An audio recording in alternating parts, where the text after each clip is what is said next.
Nah, hewan tadi seperti kucing ya sering kita ada berada di rumah kita. Kalau ikan ya hidupnya di sungai atau di laut, dan yang hidupnya di dua tempat itu seperti katak atau kodok. Berdasarkan cara geraknya juga, hewan bergerak dengan cara yang berbeda-beda. Misalnya, burung gimana cara geraknya? Dengan sayap. Sedangkan kucing gimana cara berjalannya? Menggunakan apa dia? Kaki ya. Kaki kucing ada berapa?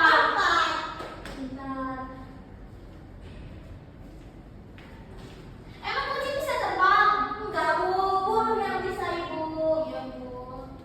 Nah, manfaat kita untuk mengenali hewan, dengan mengenali hewan perbedaan hewan ini, kita bisa lebih mudah memahami lingkungan sekitar kita dan bagaimana cara kita merawat hewan tersebut.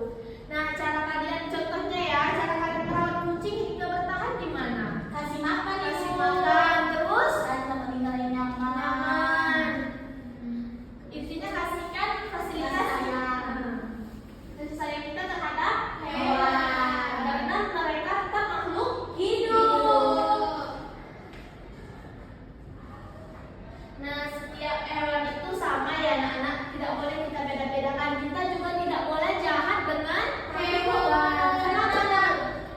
Semua hewan sama atau ya? Tapi kalau ularnya kayak kita gimana, Bu? Nah, itu kan ular ini kan sudah berbeda alam dan kita satu alam, tapi kan apakah baik kita membunuh ular?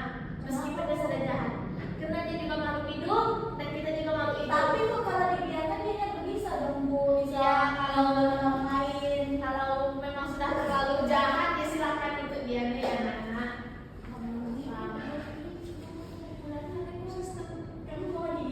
Channel Ocean Guru akan menyajikan video lagu pembukaan